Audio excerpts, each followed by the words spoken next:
한국의 K2 주력 전차가 루마니아에서 테스트를 진행했고 루마니아로부터 324대의 전차 수주 기회를 잡았다. 중국 매체 텐센트 뉴스가 보도한 기사와 중국 네티즌 댓글 반응 번역입니다. 5월 15일 루마니아 국방부 산하 군사 채널 프로파트리아는 소셜미디어를 통해 한국의 현대로템사가 루마니아에 제공한 K2 흑표 주력 전차 테스트 사진을 게시했다. 이 테스트는 지난 13일부터 15일 루마니아 갈라치에 위치한 스마르단 전투훈련센터에서 진행된 K2 주력 전차의 야전 기동 능력 시범 및 사격 시범이었다. 이번 테스트에는 루마니아 국방부 고위 관계자, 지상군 및 한국과 루마니아 방산 기업의 대표들이 참석했다.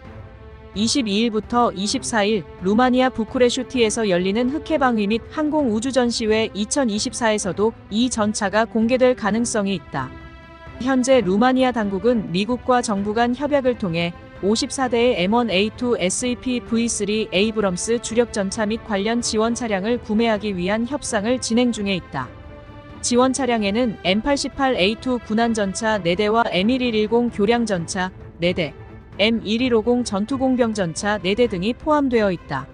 루마니아는 이를 통해 표준 기갑대대를 구성할 계획이며 총액은 25억 달러에 달하는 것으로 알려졌다.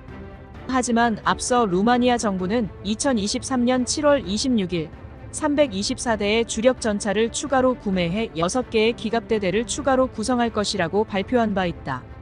한국의 K2 주력 전차는 유력 입찰 대상 중 하나로 그 외 나머지 경쟁업체와 제품은 아직 공개되지 않았다. 당시 보도에 따르면 한국은 루마니아와의 광범위한 협력을 제공할 용의가 있으며 여기에는 부품 공장에 대한 기술 이전도 포함되어 있었다. 이로 인해 루마니아의 일부 K2 주력 전차는 폴란드에서 생산될 수 있으며 루마니아 현지 방산업체들도 전차 생산 과정에 참여하여 일자리를 창출할 수 있다.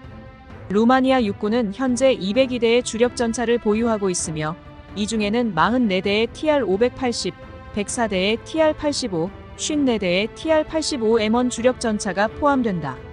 이 전차들은 소련의 T-55AM, T-55AM2를 기반으로 루마니아 현지에서 깊이 있는 현대화 과정을 거쳐 개발된 모델들이다. 따라서 현대전장의 작전 요구사항에 비추어 볼 때 이 전차들은 이미 매우 구식인 것들이다. 지금까지 K2 주력 전차의 유일한 유럽 사용국은 폴란드로 이 전차는 K2GF라는 이름으로 명명되었다. 2022년 8월 26일 폴란드 군비청은 한국 현대로템과 37억 3천만 달러 규모의 계약을 체결하여 180대의 K2 주력 전차를 구매했고 올해 3월 17일까지 한국은 폴란드에 46대의 K2 주력 전차를 인도했다. 또한 올해 5월 7일 폴란드 국방부 차관 파베우 베이다는 하원에서 K2 전차에 관한 2차 실행 계약을 체결했다고 발표했다. K2 흑표는 한국이 개발한 3.5세대 주력 전차로 우수한 성능을 갖추고 있다. 이 전차의 주포는 120mm 활강포로 자동 장전 기능이 있으며 최신형 탄약을 사용한다. 전차에 탑재된 첨단 사격 통제 시스템은 움직이는 원거리 표적에 대한 높은 정밀도와 효율성을 보장해준다. K2 전차의 장갑은 기본적으로 모듈식 복합 장갑과 반응 장갑을 갖추고 있으며 소프트킬 및 하드킬 능동 방호 체계를 추가로 장착할 수 있어 매우 강력한 방어 능력을 자랑한다. 1500마력 디젤 엔진과 자동 변속기로 구동되며 어떤 지형에서도 높은 속도와 기동성을 유지할 수 있다. 특히 이 전차는 55톤으로 상대적으로 가볍고 유기압식 서스펜션을 채택하고 있는 것이 특징이다. 한국은 루마니아를 비롯한 유럽 군수 시장에서 적극적으로 존재감을 확장하고 있다. 루마니아가 이미 2022년부터 K2 전차에 강한 관심을 보였던 점을 감안할 때 이번 시범 테스트는 계약 체결이 가까워졌음을 시사하는 것이다. 미국의 에이브럼스 전차가 고가인 점을 고려할 때 루마니아가 비용 절감 측면에서 K2 전차를 선택하는 것은 합리성이 있다. 아울러 루마니아는 K9 자주포 시스템의 새로운 운용국이 될 것이다. 아직 계약이 체결되지는 않았지만 현재 한화그룹은 54문의 자주포를 공급하는 유일한 입찰자다. 루마니아는 또한 한국의 보병 전투 차량, 특히 AS-21 레드백의 구매를 고려하고 있으며 이로 인해 루마니아는 유럽 최초의 레드백 장갑차 운용국이 될 수도 있다. 강력한 방위 산업과 유연한 생산 방식을 갖춘 한국은 한편으로는 첨단 기술을 적극적으로 제공하고 지식과 기술 이전에 열려 있어 국제 무기 시장에서 높은 경쟁력을 갖추고 있다.